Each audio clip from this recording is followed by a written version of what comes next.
आप देख रहे हैं पब्लिक टाइम्स पूर्वांचल। मैं हूं आपके साथ हेमा। आइए जानते हैं देवरिया की खास खबरों को विस्तार से। पथरदेवा विकास खंड के आदर्श नगर पंचायत पथरदेवा में स्वर्गीय जवाहर प्रसाद मदेशिया स्मारक पुरुष व महिला फुटबॉल महाकुंभ प्रतियोगिता का आयोजन आगामी 27 दिसंबर से किया जाएगा। प्रतियोगिता खेल गांव स्थित आचार्य नरेंद्र देव इंटर कॉलेज की खेल के मैदान में होगी। आयोजक अजय मदेशिया ने बताया कि यह प्रतियोगिता का 25वां वर्ष है। इसमें देश के विभिन्न राज्यों के साथ साथ नेपाल की नामी पुरुष और महिला फुटबॉल टीमें भाग लेंगी। प्रतियोगिता से क्षेत्र के खेल प्रेमियों को उच्च स्तरीय फुटबॉल देखने का अवसर मिलेगा। तरकुलवा के गोरिया घाट से देर शाम लौट रहे एक युवक को पुरानी रंजिश में कुछ लोगों ने मारपीट कर घायल कर दिया। पीड़ित के पिता की तहरीर पर पुलिस ने 3 आरोपियों के खिलाफ गंभीर धाराओं में प्राथमिकी दर्ज कर कार्रवाई शुरू कर दी है। तरकुलवा थाना क्षेत्र के कंचनपुर गांव निवासी हंसनाथ राजवर ने पुलिस को बताया कि उनका पुत्र धर्मराज 2 दिन पहले गोरिया घाट से किसी काम से लौट रहा था। इसी दौरान पचरुखिया गांव निवासी राम प्रवेश, विजय और छबर यादव ने पुरानी रंजिश को लेकर उनके साथ मारपीट की। घायल युवक का इलाज मेडिकल कॉलेज देवरिया में चल रहा है। थाना प्रभारी मृत्युंजय राय ने बताया कि तीनों लोगों के खिलाफ मुकदमा दर्ज कर लिया गया है और मामले की जाँच की जा रही है। त्योहार और खुशियों की पहचान माने जाने वाले लड्डू अब मिलावट की भेंट चढ़ते जा रहे हैं। बेसन और रिफाइंड की बढ़ती कीमतों के कारण मिलावटखोर बेसन में मैदा, मक्के की आटा और केमिकल रंग मिलाकर लड्डू तैयार कर रहे हैं। इतना ही नहीं, चीनी की जगह पुराना बचा हुआ शीरा इस्तेमाल कर बूंदी बनाई जा रही है। जानकारी के अनुसार बलिया जिले के बेलथरा बाजार में तैयार यह बूंदी सलेमपुर तहसील क्षेत्र में भागलपुर बाजार के जरिए पूरे जिले में सप्लाई होती है।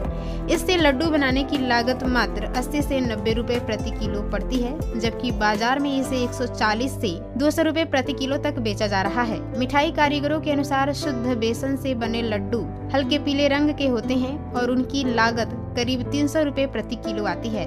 लेकिन चमकदार और रंगीन लड्डू बनाने के लिए टार्ट्राजिन जैसे केमिकल मिलाए जा रहे हैं, जो लीवर समेत शरीर के अन्य अंगों के लिए घातक हैं। स्वास्थ्य विशेषज्ञों का कहना है कि केमिकल रंग पचते नहीं हैं और धीरे धीरे गंभीर बीमारियों का कारण बनते हैं। वहीं सलेमपुर, मैल और भागलपुर क्षेत्र में बची हुई मिठाइयों को नष्ट करने की व्यवस्था न होने से दुकानदार पुरानी मिठाइयों को दोबारा गर्म करके बेच रहे हैं, जो सेहत के लिए बेहद ही खतरनाक है।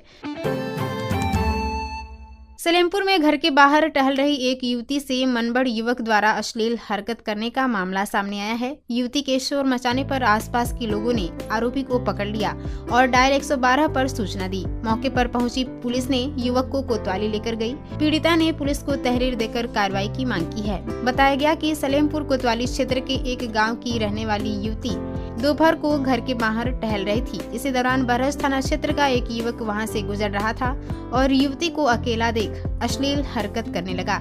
कोतवाली प्रभारी महेंद्र कुमार चतुर्वेदी ने बताया कि शिकायत मिली है, मामले की जांच की जा रही है।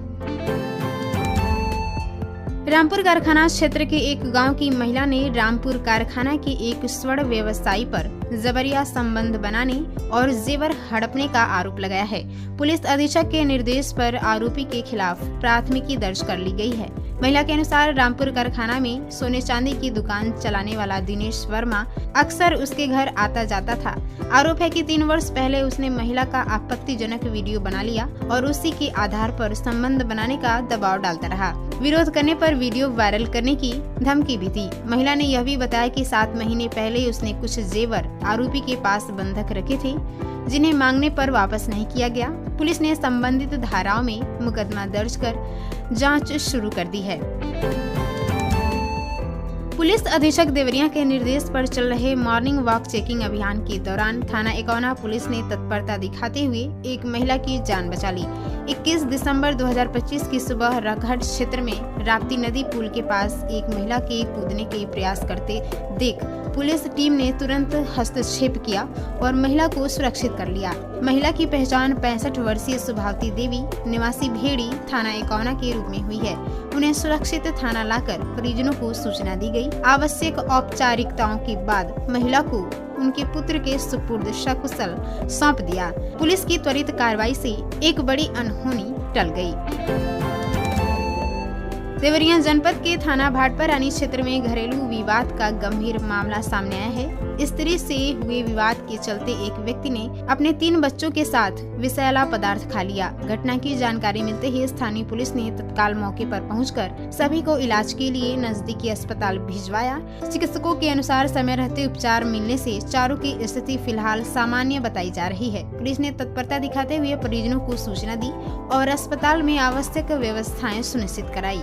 मामले की जानकारी मिलते ही अंशुमान श्रीवास्तव मौके पर पहुंचे और घटना की जानकारी ली। उन्होंने बताया कि प्रकरण की जांच की जा रही है और आवश्यक कानूनी कार्रवाई की जा रही है। पुलिस पूरे मामले पर नजर बनाए हुए है।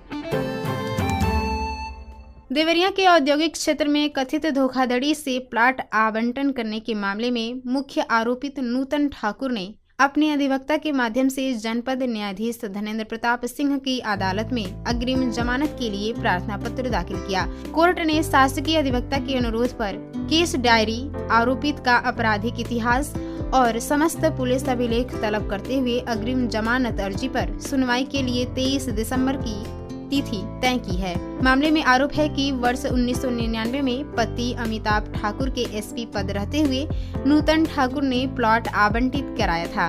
वहीं पूर्व आईपीएस अधिकारी अमिताभ ठाकुर ने भी अपनी दूसरी नियमित जमानत अर्जी मुख्य न्यायिक मजिस्ट्रेट मंजू कुमारी की अदालत में दाखिल की है, जिस पर 22 दिसंबर को सुनवाई होनी है। उल्लेखनीय है कि इस प्रकरण में लखनऊ के तालक टोरा निवासी संजय शर्मा ने सदर कोतवाली में दोनों के विरुद्ध गंभीर धाराओं में मुकदमा दर्ज कराया था। शासन के निर्देश पर मामले की विवेचना एसआईटी को सौंपी गई है। एसआईटी ने 10 दिसंबर 2025 को अमिताभ ठाकुर को गिरफ्तार कर न्यायालय में पेश किया था, जहां से उन्हें 14 दिन की न्यायिक हिरासत में जेल भेज दिया गया। देवरिया के महर्षि देवरा बाबा मेडिकल कॉलेज में मरीजों और स्टाफ की सुरक्षा को लेकर बड़े कदम उठाए गए हैं। कॉलेज परिसर में सुरक्षा व्यवस्था को मजबूत करने के लिए जगह जगह सीसीटीवी कैमरे लगाए जा रहे हैं। कॉलेज प्रशासन ने इस दिशा में काम शुरू कर दिया है और चप्पे चप्पे पर निगरानी की तैयारी कर रही है। गौरतलब है कि 6 अक्टूबर को कॉलेज परिसर स्थित पानी की टंकी में महाराष्ट्र निवासी अशोक गांडवे का शव मिलने के बाद सुरक्षा व्यवस्था पर गंभीर सवाल खड़े हुए थे। जाँच के दौरान यह सामने आया कि परिसर में लगे कैमरे नाकाफी थे, जिससे कई अहम सुराग नहीं मिल सके, जिसके बाद प्रशासन ने सुरक्षा कर्मियों की तैनाती में बदलाव के साथ साथ वर्षों से लंबित कैमरा खरीद योजना को अमल में लाने का फैसला लिया। वर्तमान में ओपीडी बिल्डिंग के रोगी पंजीकरण हाल में पहले से लगे कैमरों के अलावा 5 नए कैमरे लगाए गए हैं। इसके साथ ही प्रत्येक तल और गैलरियों में भी कैमरे लगाए जा रहे हैं। आवश्यकता के अनुसार अन्य स्थानों पर भी कैमरे लगाए जाएंगे। ये कैमरे वॉइस रिकॉर्डिंग की सुविधा में लैस होंगे, जिससे बातचीत भी रिकॉर्ड हो सकेगी। इस संबंध में सीएमएस डॉक्टर एचके मिश्रा ने बताया कि मेडिकल कॉलेज में सुरक्षा के पर्याप्त इंतजाम किए जा रहे हैं और कैमरे लगाने का काम लगातार जारी है। देवरिया जिले में हल्की पछुआ हवा के साथ शीतलहर का असर जारी है। दिन भर घना कोहरा और सर्द हवाएं चल रही हैं। दोपहर में कुछ देर के लिए धूप निकलने की आशंका है, लेकिन ठंड से राहत नहीं मिलेगी। लगातार गिरते तापमान के कारण लोग अलाव का सहारा लेने को मजबूर हैं। गरीब, बेसहारा और खुले स्थानों पर रहने वाले लोगों को सबसे ज्यादा दिक्कतों का सामना करना पड़ रहा है। लोग लकड़ी, कूड़ा कचरा जलाकर ठंड से बचने की कोशिश कर रहे हैं। ग्रामीण इलाकों में भी ठंड के कारण शाम होते ही सन्नाटा छा जा रहा है। सलेमपुर नगर के कुछ स्थानों पर अलाव की व्यवस्था से राहत मिली है। बढ़ती ठंड को देखते हुए लोगों ने प्रशासन से अलाव और रैन बसेरों की व्यवस्था और मजबूत करने की मांग की है। रामपुर कारखाना विकास खंड की ग्राम पंचायत डुमरी में लोहिया बाजार के दुकानों के आवंटन को लेकर आयोजित ग्राम सभा की खुली बैठक कोरम पूरा न होने के कारण स्थगित कर दी गई है। बैठक के दौरान माहौल गहमा-गहमी भरा रहा। एहतियातन पुलिस बल भी तैनात रहा। ग्रामीणों को पूर्व में हुई जांच और अधिकारियों के निर्देशों की जानकारी दी गई, लेकिन पर्याप्त संख्या न होने से कार्रवाई पूरी नहीं हो सकी। अधिकारियों ने अगली बैठक की तिथि 20 जनवरी तय की है। साथ ही दुकानों के आवंटन के लिए फॉर्म खरीद की तिथि 22 से 27 दिसंबर और जमा करने की तिथि 29 से 31 दिसंबर निर्धारित की गई है।